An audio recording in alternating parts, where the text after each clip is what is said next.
Burada çox önəmli bir məqam var. Azərbaycanın və Türkiyənin yanaşması ondan ibarətdir ki, Ermənistan-Türkiyə münasibətləri yalnız Azərbaycan-Ermənistan münasibətləri normallaşdıqdan sonra, sülh müqaviləsi imzalandıqdan sonra baş verə bilər. Yəni, bu çox mühüm bir məsələdir. Əslində, reallıq nədir? Ermənistan uzun müddətdir çalışır ki, Türkiyə ilə sərhədləri açsın və Ermənistanın yanaşması ondan ibarət edir ki, gəlin biz sərhədləri açaq, onsuz da Azərbaycanla biz danışıqlar aparırıq, biz sülh müqaviləsini imzalayacağıq, sərhədləri açaq. Amma burada təbii ki, Azərbaycan da, Türkiyə də o yanaşmanı nümayiş etdirir ki, yalnız sülh müqaviləsindən sonra bu məsələyə baxıla bilər. Türkiyə hər zaman Azərbaycanın yanında olubdur və Türkiyənin Xariclər Nazirliyinin hazırki nazirinin açıqlaması bizim üçün çox önəmlidir. Yəni, bu həm Ermənistana, həm də Türkiyəyə zaman-zaman təzyiq etməyə cəhd edənlərə bir mesajdır ki, münasibətlərin normallaşmasının yolu Azərbaycanla sülh müqaviləsindən keçir. Yəni, bunu Ermənistan nəzərə almalıdır. Yəni, onlar düşünməməlidir ki, Türkiyə nümayəndə heyəti Ermənistan ərazisinə getdi, artıq birazdan sərhədlər açılacaq. Bu olmayacaq.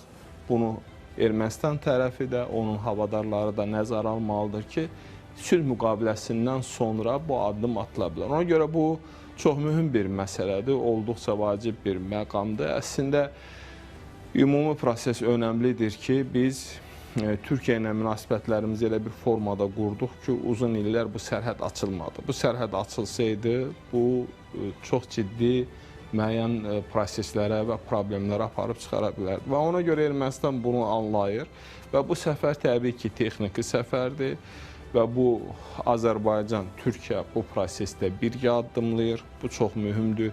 Bilirsiniz ki, bir müddət bundan əvvəl Azərbaycan nümayəndə heyəti Ermənistan ərazisinə getdi.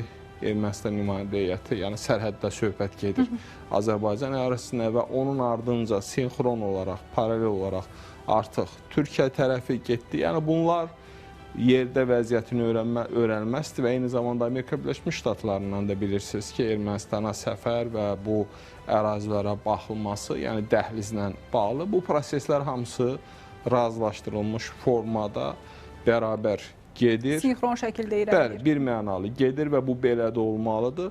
Yalnız biz o prosesə hazırlaşırıq, bütün addımlar atılır, Türkiyə tərəfi də atır.